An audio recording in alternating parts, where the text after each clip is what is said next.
Hello, welcome to episode 291 of the Epic Film Challenge. This is it. What? 291. Yeah, 291, that's a lot. This is it, the documentary film. This is it, the documentary film about Michael Jackson's last days, almost. It's basically all the rehearsal footage from the tour he was going to do, This Is It, in the O2 Arena in London in 2009, shortly before his untimely death. And they had a lot of rehearsal footage and so on, so the guy who was kind of like the director of the whole tour directed this film, and they released it on the year that he died. I'd never seen this, and I was kind of always interested about it, but not interested enough to actually go and see it or anything.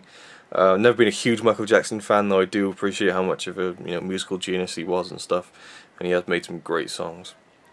This film was alright. Like, I enjoyed seeing like the process and stuff of him putting together a concert. I enjoyed the fact they kept in bits where like things went wrong and Michael was like, oh no, you need to do this or whatever, or even bits when he was getting a bit like pissy and stuff, like, and not too much, and I enjoyed the bits where he was like actually singing and giving it quite a bit of a belter, but at the same time he was holding it back and stuff. And of course, yeah, the dancing was amazing, and in a way, I kind of feel like it's cool that we've seen it, but on one hand, it's like such a shame that it didn't happen, such a shame that he died, obviously, but also like I feel like he wouldn't have wanted that film to be like shown. I don't think he would have been happy with like people seeing him not at his best, I feel like but at the same time, how can you know that? I guess knowing that he's passed on and stuff. Well, it said in the beginning that movie was meant for him. Yeah. In his library, like private for him. For later on. Oh yeah, the footage was, yeah. I'm sure he wasn't prepared to die, so. Yeah, but it was well done, and you almost kind of saw like how it would have gone a little, and you see all like the footage that they shot, like the special effects and stuff. There's a great bit for Smooth Criminal where they actually inserted him into like an old 40s film. That was awesome, and it would have been great to see that. But yeah, it was alright. It's not a film I'm going to watch over and over again, but I don't know, I'd give it a 7 out of 10, I think. It was really, really interesting. I would have liked more from him, like interviews from Michael, I guess. But again, they weren't shooting the rehearsal footage in the mind of making a film. They weren't, shooting interviews with him, knowing that he was going to die, So they did very well with what they had, and it was very interesting. But 7 out of 10 for me, just out of enjoyment, I guess. It was a very decent documentary, I'd say. I had already seen this one before. I ended up buying it yesterday in HMV, which is why we watched it last night. Got it on Blu-ray. I remember the first time I saw this, and I was just thinking, because I already thought to myself that he was a absolute musical genius. Like, there's nobody like him out there now when it comes to that kind of music and stuff. He made everything himself.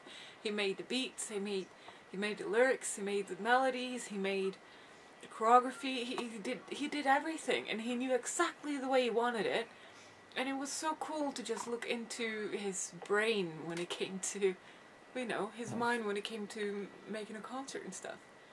Like everything from the song Earth, where at the end of it there was supposed to be like a bulldozer thing or whatever coming down, and the music was supposed to stop, and the bulldozer thing was supposed to like the digging thing that was supposed to go down, and then some piano music was supposed to start from that and stuff. Like the way he built up things and how he knew exactly how he wanted it, but still he was open to suggestions. Really loved that, and he's funny too. He was, at least. I've always loved Michael Jackson's music, and I always will. It's brilliant, and I'm really glad they released this thing because, well, there were thousands and thousands and thousands of people out there who had tickets for the This Is It shows. There were supposed to be only a few of them, and then it ended up being 50, which wasn't his intention at all. But I guess, like, he just like, it is my last show, might as well, And then he died before he even got to do one show. Weird. And sad. I gave it a 8. What did you give it? 7. Give it an 8 because of the reality in it. Mm. It's real. It's not like any of them intended for this to be an amazing movie. It's just showing what it was, what it is, which I really love. Okay. It's great. I recommend it. I thought maybe it would have been a good idea to actually have like a feature documentary about his whole life, and maybe just use bits of this. But then, you know, I think at the time it was the right thing to do, at least. I don't know. Either way, in the future I think they should definitely make a film that chronicles his whole life, a bit like the one I just saw recently about Bob Marley. I'd love to see that. So yeah, thanks for watching.